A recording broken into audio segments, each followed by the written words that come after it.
Voici une petite vidéo de révision sur l'étude des ondes sismiques. En certains lieux du globe, il existe des forces de compression importantes, générant une grande accumulation de tension. Lorsque la contrainte est trop grande, on observe une rupture brutale de roche. C'est un séisme. Le lieu de départ du séisme est nommé le foyer ou hypocentre.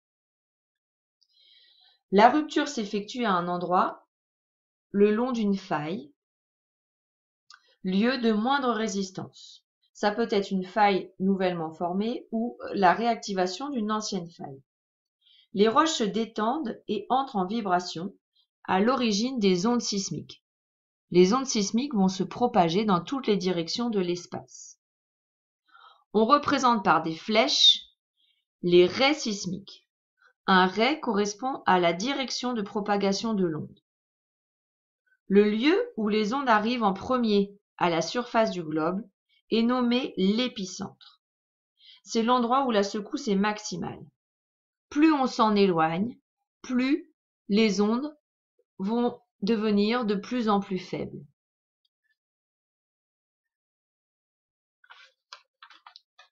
À l'aide de stations contenant des sismographes, on a pu étudier des sismogrammes et comprendre un peu mieux les différents types d'ondes générées lors d'un tremblement de terre.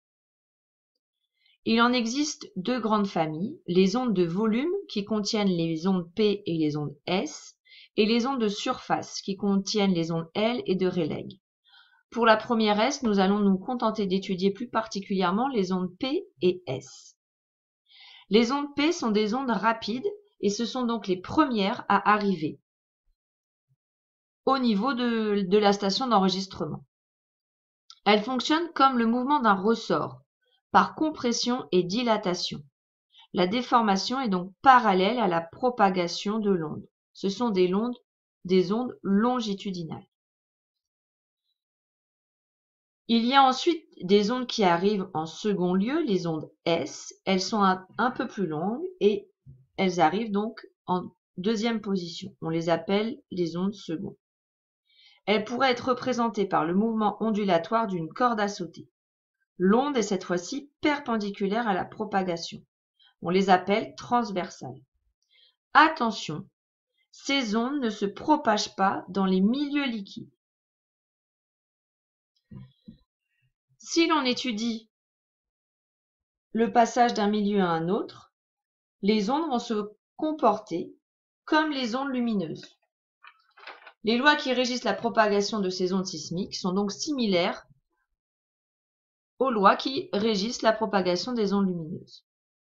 Lorsqu'un rayon lumineux rencontre une surface de discontinuité, séparant le lieu 1 d'un milieu 2, on observe une modification du trajet de l'onde. Ici, le ray incident, le ray arrivant, va être soit en partie réfléchi et en partie réfracté. Ainsi,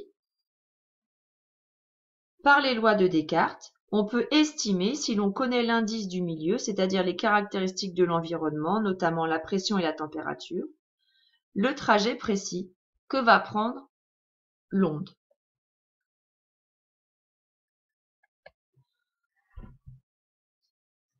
Pour se rendre compte d'un modèle plus complet, nous avons ici un rayon incident qui va être réfléchi et réfracté, et ce même rayon peut lui-même être à son tour réfléchi ou réfracté, ainsi de suite.